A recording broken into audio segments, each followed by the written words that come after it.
Susitas, saya berharap Anda semua dalam keadaan sehat. Salam Supremasi Hukum dan kembali dengan channel Ensiklo Dr. Aris.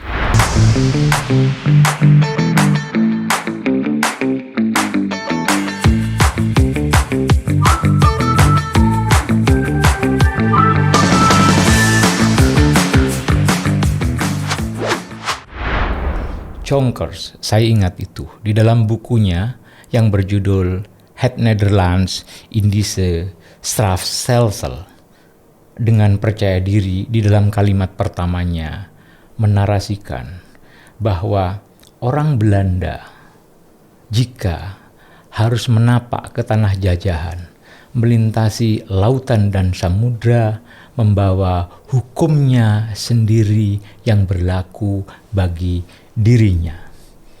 Kalau hal itu saya anggap sebagai hipotesa dan hipotesa itu terbukti, faktanya Indonesia 350 tahun dijajah, dan selama itu pula kolonial, orang-orang Belanda membawa hukumnya dan secara fungsional diberlakukan bagi dirinya. Peraturan perundang-undangan mulai kemerdekaan hingga kita ketemu saat ini seperti Kitab Undang Hukum Pidana Wetboek van Strafrecht, Kitab Undang Hukum Perdata Burgerlijk Wetboek, Kitab Undang Hukum Dagang Wetboek van Koophandel, semuanya adalah peraturan perundang-undangan induk sampai detik ini tetap eksis berlaku. Yang menarik adalah Kitab Undang Hukum Pidana. Kitab Undang Hukum Pidana itu dibuat oleh orang Eropa, orang Belanda, yang notabene tidak Pancasilais, tidak berurat berakar pada nilai-nilai Pancasila, nilai-nilai yang tumbuh dan berkembang bagi masyarakat Indonesia. Tetapi di dalam Kitab Undang Hukum Pidana itu ada pasal malaikat. Saya katakan pasal malaikat, pasal yang hendak saya sampaikan ini pasti dirindukan oleh para istri. Pasti diharapkan untuk memberikan proteksi kepada para ibu yang statusnya tentu saja istri.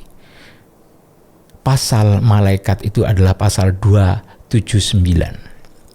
Kitab Undang Hukum Pidana yang isinya barang siapa yang melakukan pernikahan kembali, laki atau perempuan, sementara pada dirinya ada halangan yang sah untuk melakukan itu, maka yang bersangkutan bisa dipidana penjara selama sekian tahun. Ini pasal jimat untuk para istri. Dalam arti konkret, jika para istri ditinggal poligami, ditinggal menikah lagi, sementara proses dimaksud tanpa diawali dengan izin para istri, tanpa diawali satu proses di pengadilan, satu contoh, maka suami Anda bisa dijerat pidana, delik aduan dengan ancaman seperti yang saya katakan tadi. Apakah hanya suami yang bisa dijerat? Tidak.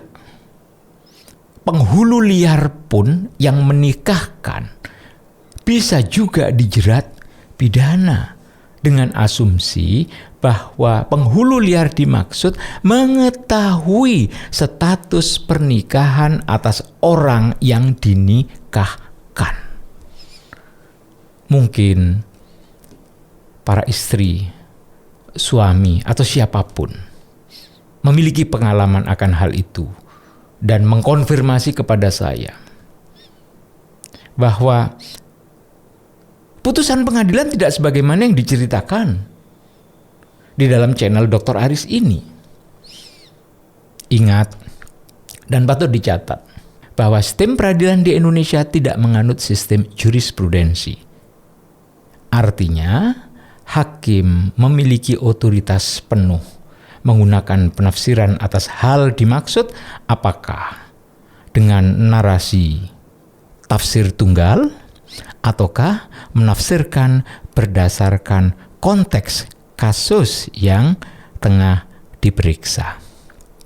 Paling tidak dengan pasal 279 KUHP membangun dari kaidah tidak tahu menjadi tahu untuk para istri terutama, ataupun kalaupun yang sudah tahu, menjadikan itu sebagai pedoman, sebagai kompas dalam rangka mengendalikan, menciptakan ketentraman, kesejahteraan, dan mencegah potensi-potensi yang tidak diinginkan, terutama yang bisa dilakukan oleh para suami yang lupa atas rumah tangganya.